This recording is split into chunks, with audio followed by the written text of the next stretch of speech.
Well, hi there, all you Winning Way Show fans and racing fans throughout the world. And it's nice to have you on board. We obviously didn't pick up the first stream, so you got to come back to the next stream. And people, I'm just going to write here that now live, so people can see that we've off that stream and we're on this stream, um, and that they can get back on here. And let's get to going with what our show entails today. Well, there's been lots of interesting news, but let's start with Australia. And they bought out the stallion fees for 2020 in Australia. And very interesting is that they've dropped the stallion fees for many of the stallions down to more acceptable levels, and some stallions have come down quite considerably. And I'm just going to give you a couple. The top stallion has always been Schnitzel, and he's now at 165,000.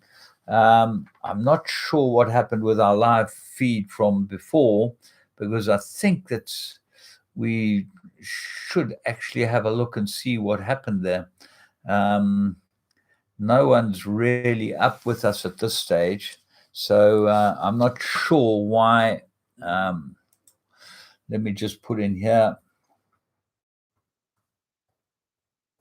Lost the last feed. We didn't connect. So maybe people are still on the last feed. And maybe they'll now come onto this feed, because it's quite interesting that we have people coming onto the feed and not being able to know what's going on from the last feed. Let's go back and see where we are as far as that's concerned. Let's cancel this. Right, we're on board, and let's see what happens. If we can get a couple of people on board with a new live feed. And I'll just start with stallion fees for 2020 in Australia. Very interesting news on the Hotwires out from Australia. They've released the stallion fees for 2020, and most stallion fees have come down quite considerably. Schnitzel down to 165,000 from 220,000 last season, 220,000 Australian dollars. That's 2.2 million rand. A Zoostar was the next highest stallion. He's down from 154 to 121.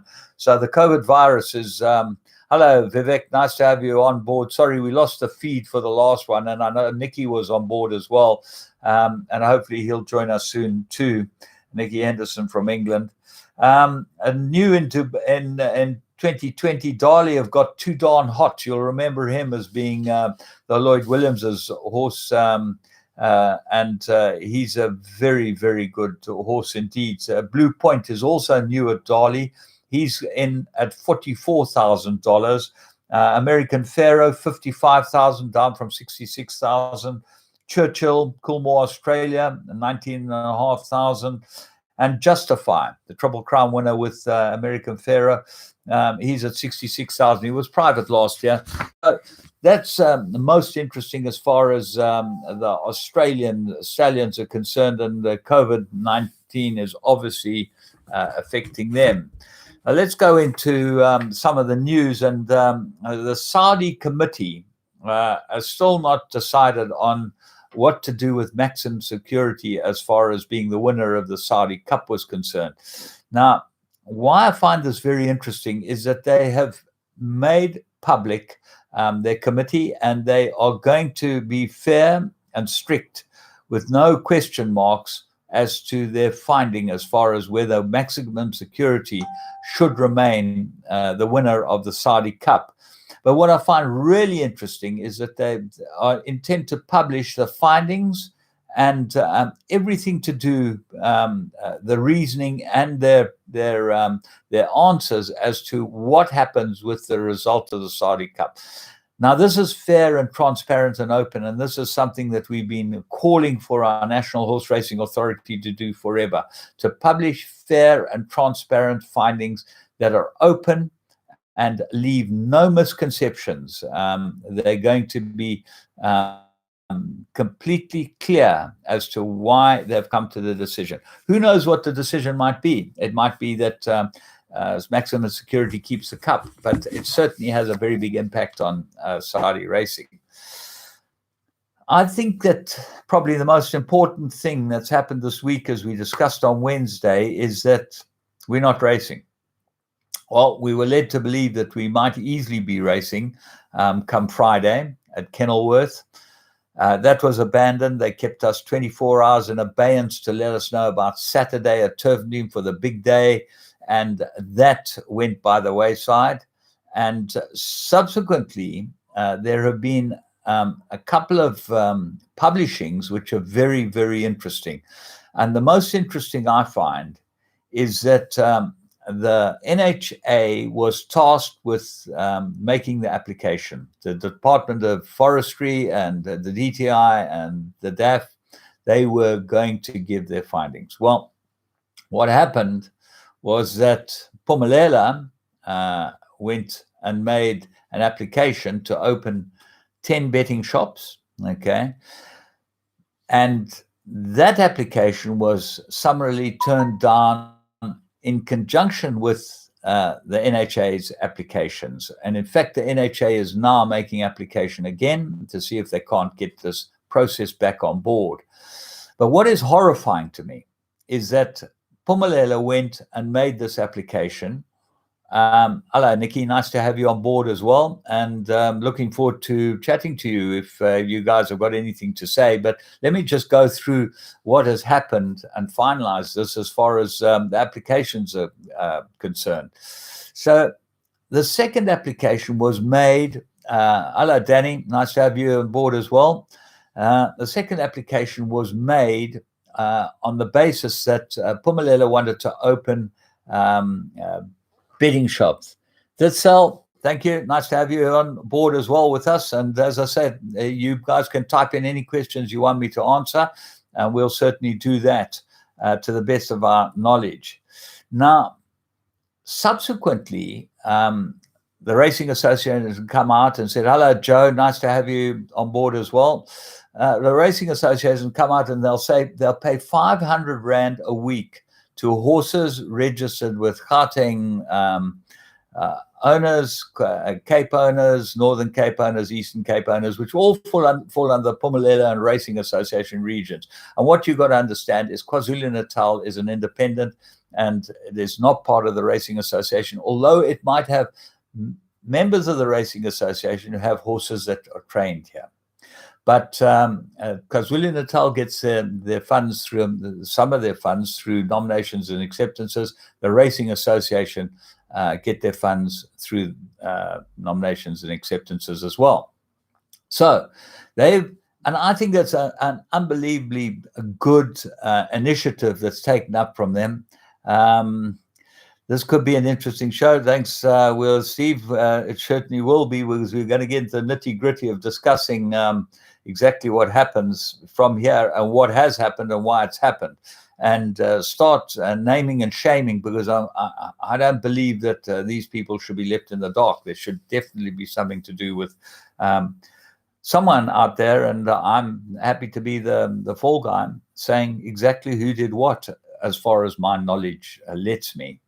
Anyway, getting back to the Racing Association's 500 Rand a week it is for the first 2 weeks in May for every horse in your yard in those racing centers. I think it's incredible. But what happens, and this is where it's so clever, and well done to Riley and de Kock and the team, is that what they've said is that money will be shown as a reduction in training fees when you bill your owner. So in fact, what it is a grant, which instead of you billing your owner 10,000 for the month and you've got 2 500 Rand increments from the Racing Association, you bill them 9,000 Rand.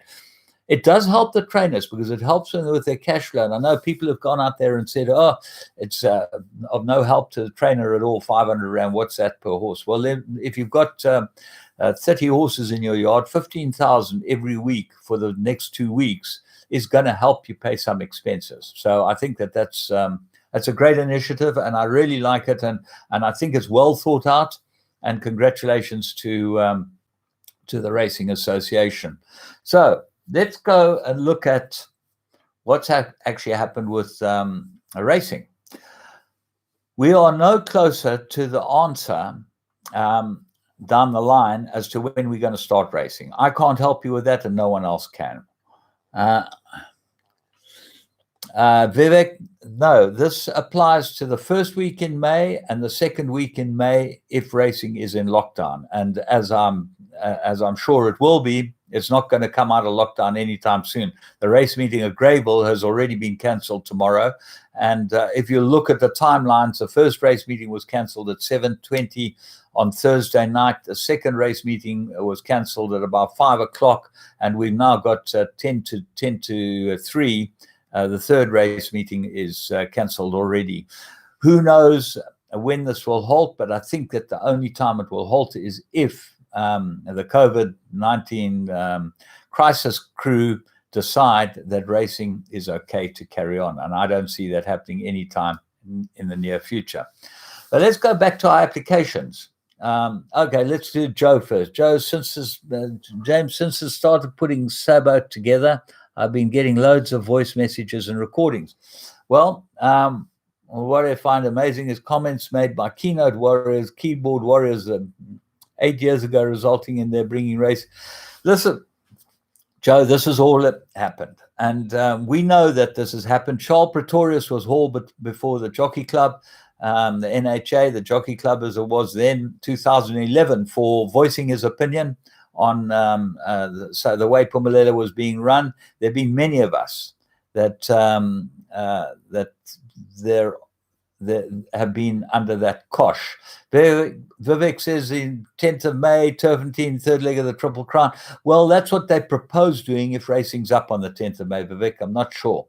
You know what, Joe, that doesn't help me. And I can tell you that swearing at me or swearing at them, it might be written here forever. But at this stage, until things change, nothing's going to happen at all. What's got to happen is that Phumelela have come to the end of their tether, and with them in the sinking ship have got to go some of the people that have put us in this position.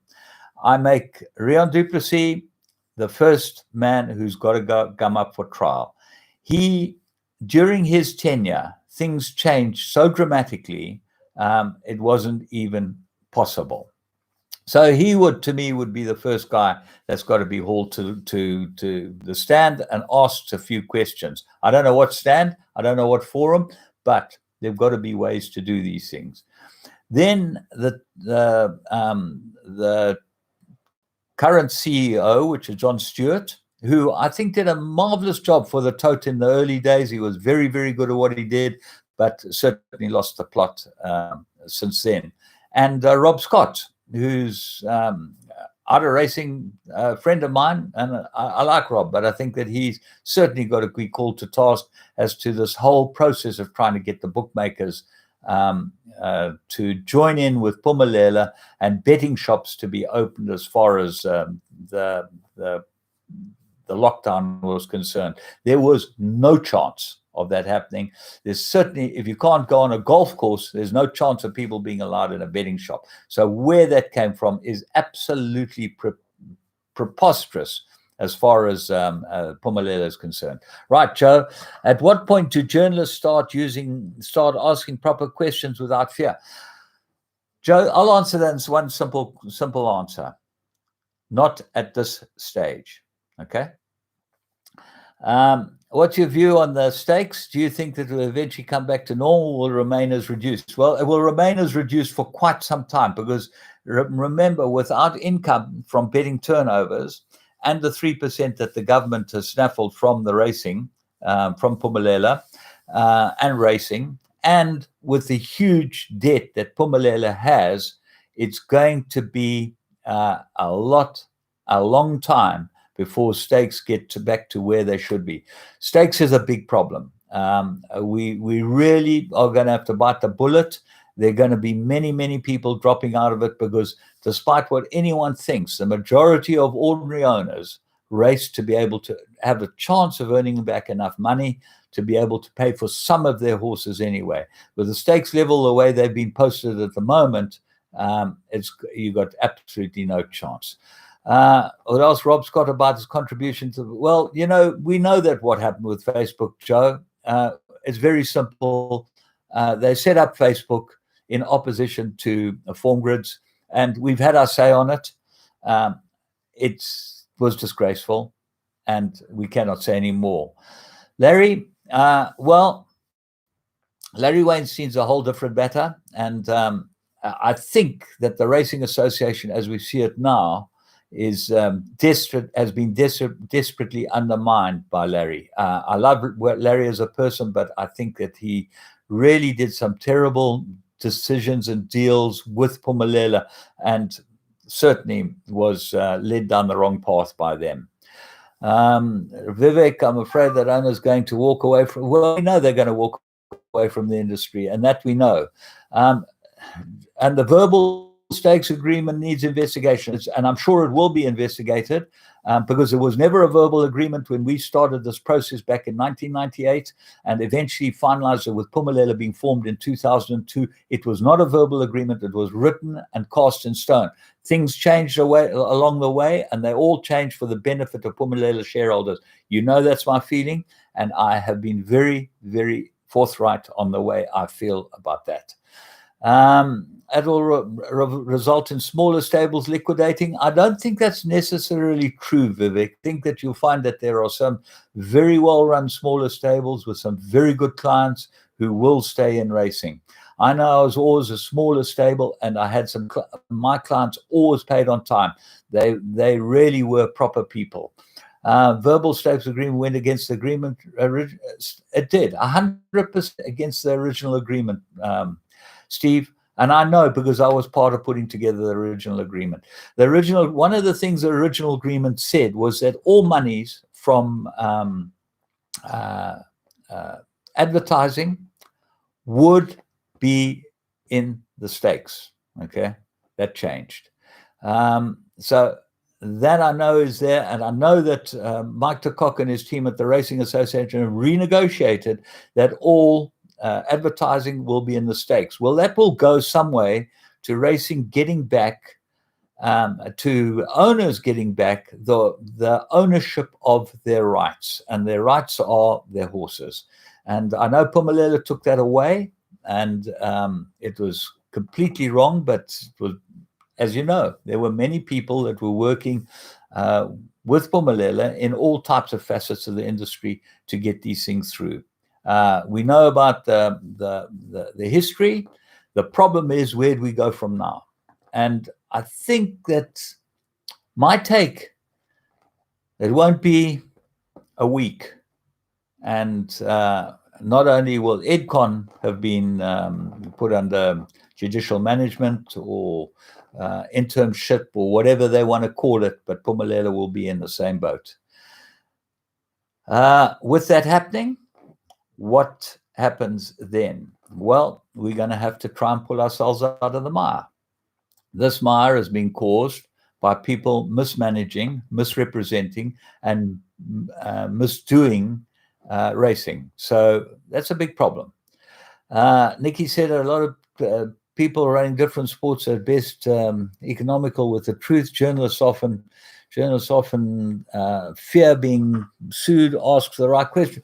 Journalists as a whole are a tricky bunch, because remember that most of them are being paid by the administrators who run the sport. Most of them. Graham Joffe was an exception, and Graham Joffe is very interesting because Graham Joffe has written a whole lot of stuff about cricket and sport in South Africa, Sackcock, that really is a most amazing read. And I would read Graham Joffe's book before you even decide how you're going to bandy journalists around, because journalists come from all different walks of life. I know that the journalists in racing today are by and large paid by the operators or one of the arms of the operators, and therefore they toe the line. I was a journalist. We ran a television show for 10 years. I mean, you don't know the heap of trouble we got into. If I showed you the emails that went backwards and forwards between Teletrack and James Goodman and Paul Lafferty, you would be amazed that every week there was a problem with something we said.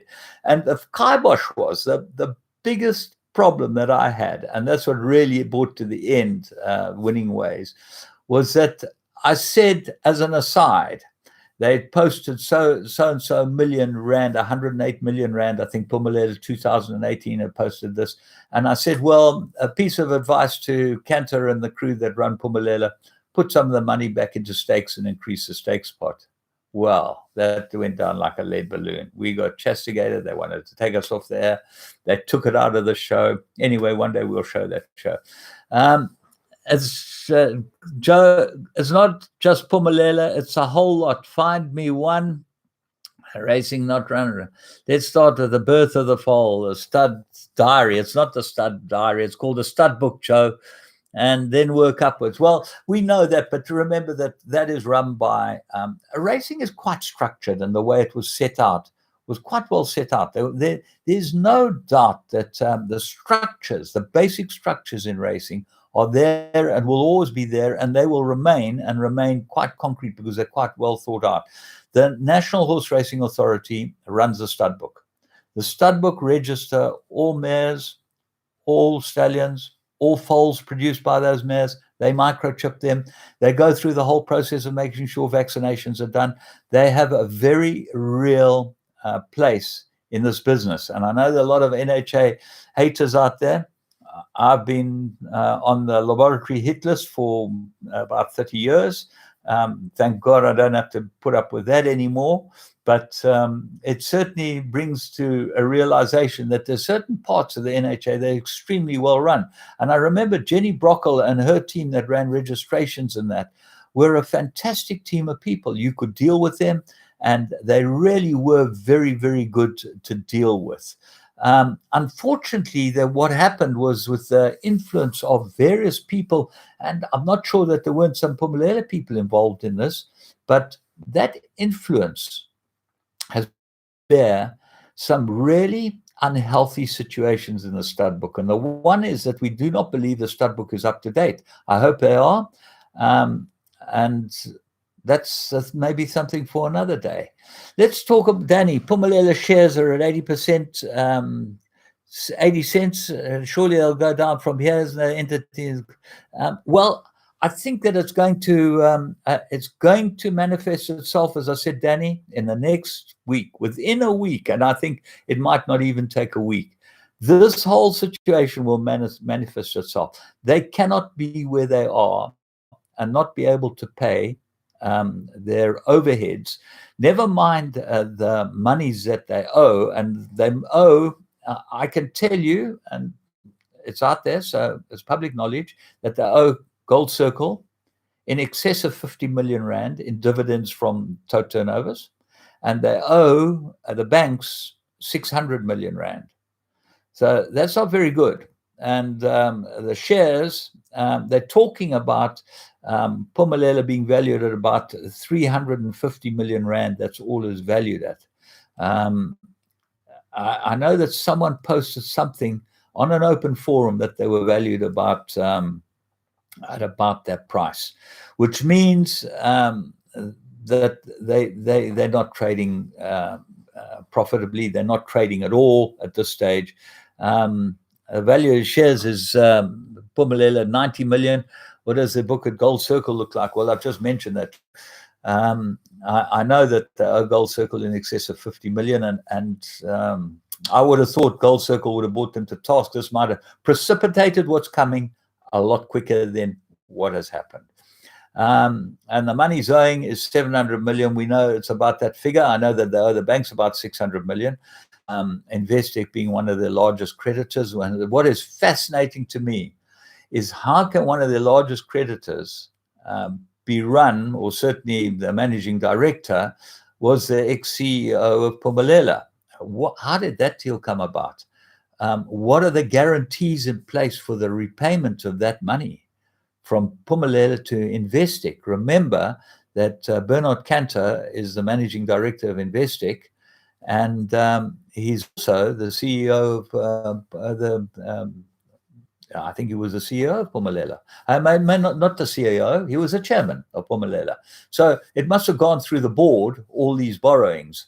Yeah, Joe, you know what? We know that that's the case. No need to state the obvious. We know what the situation is. Let's look at finding the remedies to the situation. And while we're talking about remedies, what's the remedy got to be? The remedy has got to be, in my opinion, okay. Well, yeah, he retired from Phumelela. He's still with Investec. They owed the money, remember. I wonder, he's not going to retire from Investec. Well, supposedly he's retired as the MD, but I think he remains on the board, or he's going to be on the board. So Cantor retired. Phumelela deal cost him his job? No. No, it didn't. Well, I'm not sure how it works, okay, but he's certainly not in a working capacity with Investec, but he was calling it a day anyway. So let's wait till we see how the whole ribbon unfolds as far as Phumelela and Investec's incestuous relationship, if it was that, because it's going to be interesting to see. Okay, so let's go forward and say what happens from here. Well, remember, racing has 4 main compartments, I'd like to call them that. Gold Circle, which is an island. They're on their own, okay? Then you have Phumelela, which is the holding company, which was entrusted with running racing. You have the NHA, which is the authoritarian body, which is licensed by the government. And you have Teletrack. Teletrack is the marketing arm of racing in South Africa. Although it's run by Phumelela, because Gold Circle gave away their right to run Teletrack. They thought it was better that Phumelela ran it. For what reason, no one knows. They are the marketing arm of South African racing, because they let the public know what is on and what's happening on the race courses. They let the public know the betting opportunities. They let the public know what racing's happening here, and then they are involved with all of the other Phumelela gaming interests, and this includes Phumelela Gaming International. Now, here's another baby. Phumelela Gaming International own the international arm. So it's all part of the same group.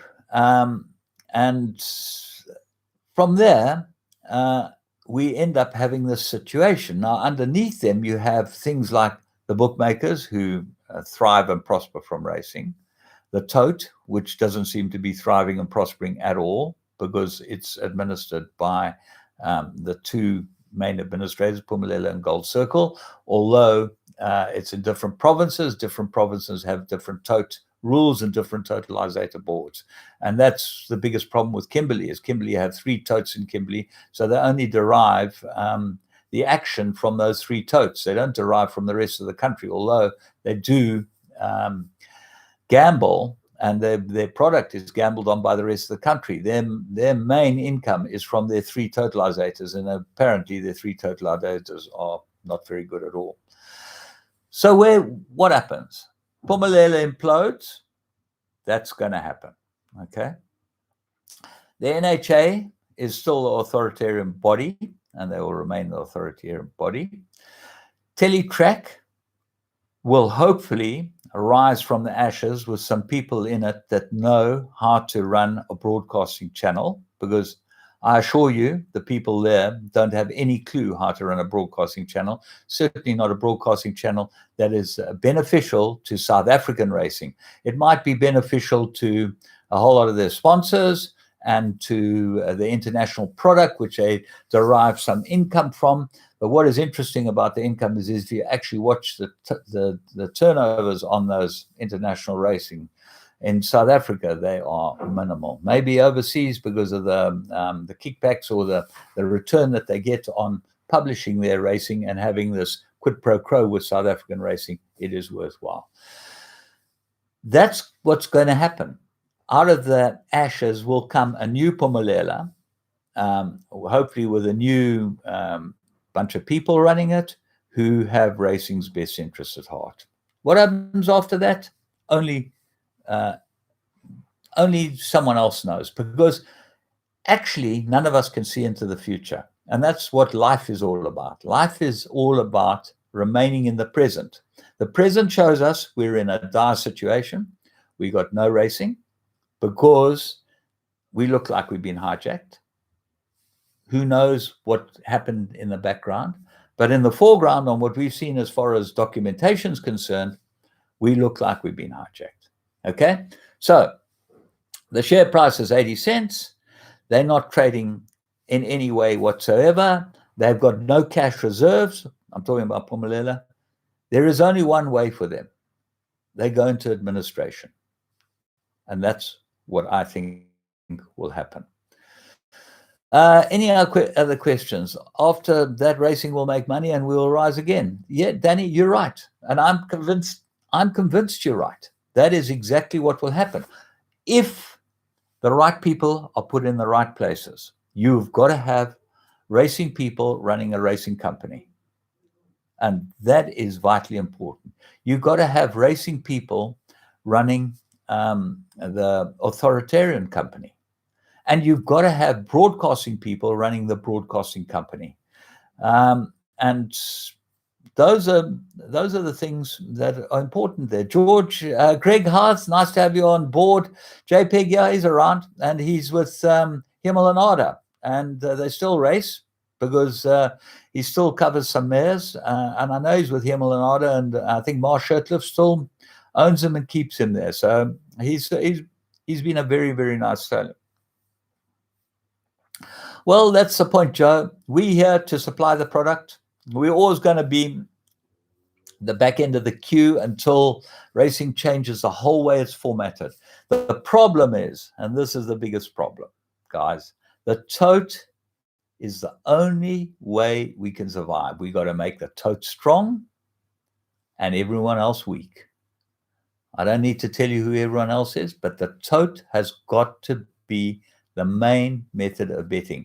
I know that there are people out there who are going to castigate me and say, oh, we love to have a bet with a bookmaker who get fixed odds. If you've got tote pools of in excess of millions of rands, okay, because your tote is strong, let me tell you, you can have your 10 or 20,000 rand on your horse. It's not going to make any difference to the price at all. But when you've got tote pools of 70,000 rand and you want to have 5,000 rand on a horse that's 15 to 10 on a tote 2 rand 50, it stands to reason you're going to lose, that you're going to cause a change in the price. Oh, what's that all about? It's about us not looking after ourselves. Our company is a tote. We got to look after them. There you go. Well, what does lockdown mean to racing public? Will it push the KZN season, or it starts? Well, you think that the KZN season is in limbo now. Everything's in limbo. We don't know until we're going to start racing. We don't have any idea until the first day we step a horse into the starting stalls on the first race back from Thing. Yeah, Joe, we know that everyone's got to have balls. And in this situation, you got to have balls, let me tell you, because only the people that are prepared to speak out and do something and give of themselves are going to be worth entertaining in the future. And that's what's got to happen, okay? And I agree with you. They need to do a fair deal. Well, let's hope that happens. And only we can... Steve, you and I have been mates and involved in this for a long time. We want what's best for racing. And there are quite a number of people out there that are like us. Surely there'll be some consultation. I'm sure, I hope there will be. Yeah, listen, what you say about the KZN bookies is quite right. It was, I think, 2010 or 2011, Hollywood were approached to run the tote. And really, that should have happened. That really should have happened. It was the best move ever. And unfortunately, what happened is Phumelela became the big dog. And we became the little snapper, Gold Circle being we became the little snapping dog. And there was no one strong enough in Gold Circle to actually stand up to them. Now, the only man, and I'll say this with the greatest respect, there have been two people in racing who have very similar paths and lines and processes and places to be. Patrick Davis is the racing executive of Phumelela. He took over from Graham Hawkins. Okay. Graham Hawkins left Phumelela because he did not like what was happening there. He had stand-up fights with a couple of people in charge, including MJ, okay, and left because he had the guts and the courage of his convictions to say, stuff this, I'm not staying on. Despite his job, it was his living, it was where he'd been for the last 20 or 25 years. And I'm going to make this public because I know it's true.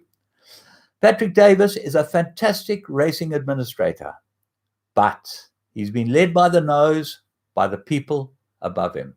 He never had the guts to stand up to them. So, credibility, nil. Knowledge, 110%. Perfect. Graham Hawkins, on the other hand, credibility, he has been tried, the people have tried to shoot him to pieces. He has made the bad decisions in his life, as everyone does, but he's had the guts to stand up to his conviction. And that's the point. Anyway, he's not even in the country. Who are we talking about, Joe? Steve, I don't know who is talking about. At the end of the day, whoever's not in the country, we don't know what you're talking about. That's just an analogy, okay? Patrick Davis, well, he's a Phumelela racing executive, as they call him. Anyway, be that as it may, that is a great analogy to use as far as racing people are concerned. One that stands up for his conviction, the other that gets led by his nose everywhere, despite having the knowledge and the intimate knowledge to be able to stand up and say, this is wrong. And I know that Patrick Davis was the signatory to the agreement, or the Phumelela agreement, that went to the government. But behind his back, supposedly, others went and read something else. PDC should be running racing. Who's Paul DeKalma? My friend Paul DeKalma. Listen, in the new world, it might easily happen where he certainly might be in the mix, because I would certainly have him on my side. I'd go to war with Paul DeKalma. I said that in my thing on Wednesday. Paul DeKalma is one of those people who he certainly can't lead him around by the nose, and he's got the knowledge. So he'd certainly be one of the lieutenants, I would think, definitely. Anyway, depends whether he wanted to. I don't know. PDC, we got him. Could do far worse. What's the odds, Nikki? It could be far worse. Yeah, I don't know. They could do far worse in a number of us out there. I'm telling you, people like anyway. Listen, I don't know where we go. All I can tell you, it's very interesting times, and I don't believe you're going to have to wait a week to find out what happens next. What happens from there is going to be the interesting thing, because Steve, that's what we've said. I've said the whole lot should be passionate racing men who have the courage of their convictions, prepared to be stand up and counted, prepared to be there for the business and the love of racing, not for what they get in their pockets. I have seen some horrible things happen in the last 20 years, and it now has got to stop. And I think that the beginning of the stop is coming. So thank you so much to all of you for joining me. I really enjoyed it, and hopefully we've got some insight, and let's see what goes from there. Joe says the announcement's just been made. Well, if the announcement's been made, we brought it to you first. KZN ceasing nominations. Well, I would think that would be right. What interests me just on the nomination score, okay? This is very interesting.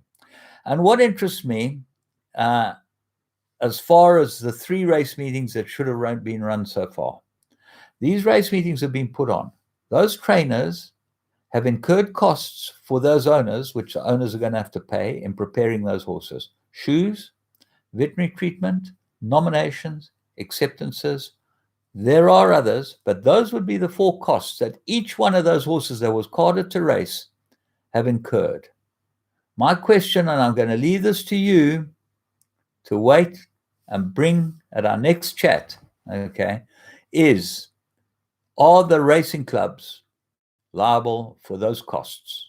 Because we, in good faith, being owners of those horses, allowed our trainers to get those horses ready for races, nominate them and accept with them for no chance to run.